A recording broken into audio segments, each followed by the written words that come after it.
Well, morning guys, it's 7:30, somewhere around there. It's supposed to be thunderstorms and real hot and muggy today, so I thought I'd just get out before the bugs got too bad and work up these food plots. A couple weeks ago, I guess, I weed killed them, and I don't think the concentration was high enough. I mixed 1 ounce per gallon, a little less than that.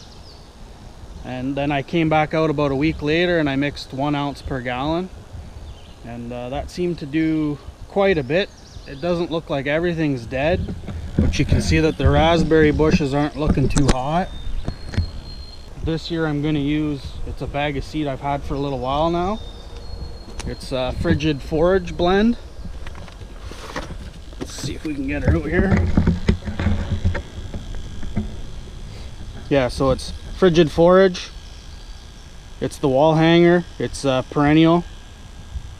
It's got alfalfa, chicory, a bunch of clover, turnips, beets, radish, and other brassicas. So this should do a half an acre.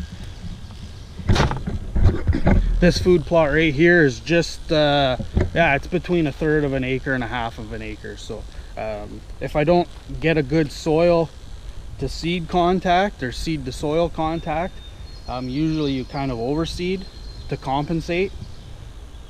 So I think that by using that whole bag here, we should be all right. Like I said, that's good for a half acre. This is about a third.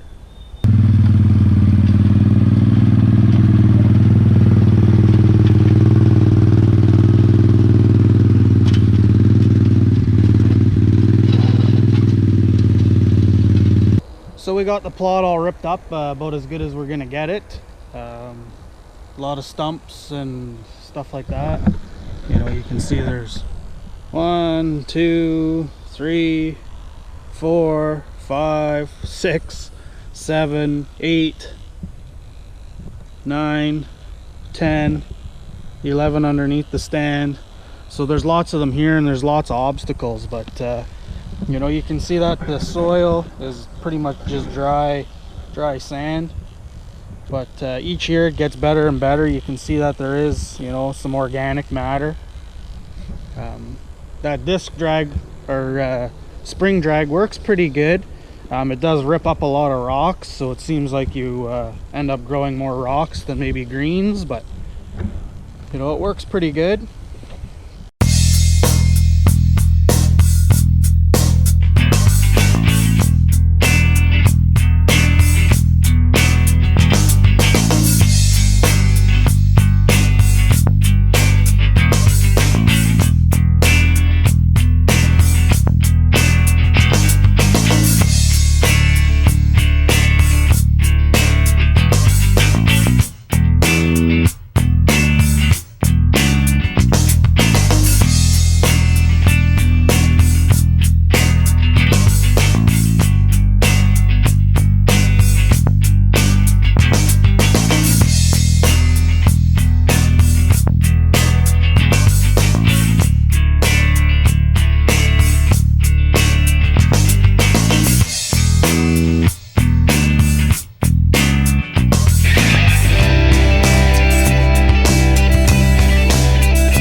Well, we're all done. We got the other side over here all ripped up and seeded.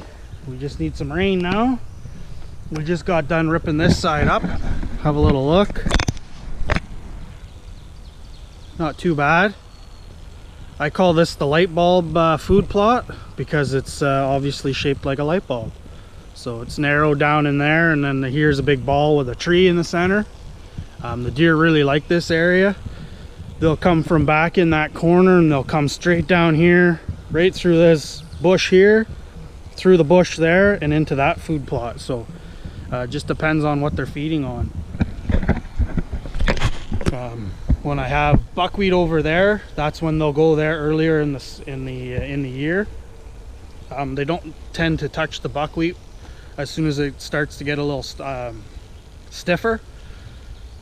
But it's good for the ground. Those hollow buckwheat tubes, the stems, are great for the dirt, so that's pretty good. The dirt in here is a lot more dark and brown versus over there. A little bit because of the moisture, because of all the trees, it doesn't evaporate as quickly. But the clover did really well in here for almost 5 years, I think. Thick. I was cutting it twice a year depending on the deer activity. So the one year the bears were really in here, and that that really put a dent in the clover. There was little crop circles all over, but I think we're gonna do maybe some turnips in here. We're not really sure yet. Over there I've got that mixture, that Frigid Forage, so just in here I'll just buy forage turnips and stuff like that, purple top. I can get it at my farm and feed place in town. So not even gonna fertilize. I found that the production for me, fertilizing versus not fertilizing, is not a real big difference. And since I'm only doing this for a bit of a hobby, to me the 25 bucks, it's about $1 a pound. So to me it's not really worth it. But that's it. We got to go get some seed, but for the most part we're all done. It tore up a lot better than I thought. It took about 2 hours to do both, and I still got a seed, so probably 3 hours we'll call it by the time I get back and all that good stuff.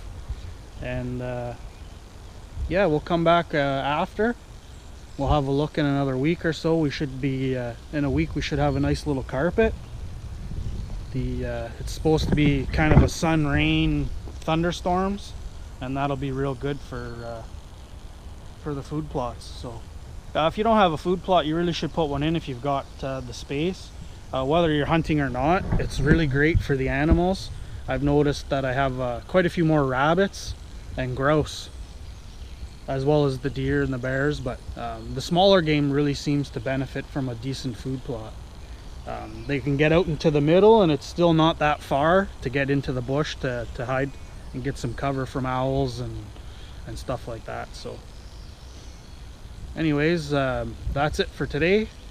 Like I said, I'm going to come back and seed this, but we already seeded the other side, so you don't really need to see that. So if you're using a bag seeder like that, or a broadcasting like a push one, just check the seed rate on the bag with the seed rating on your spreader, because you don't want to open the port up too much and lose all your seed within your first pass. You want to be able to go around, zigzagging around, and make sure that you get a good seed base down and a good coverage. So that would be my tip for food plots.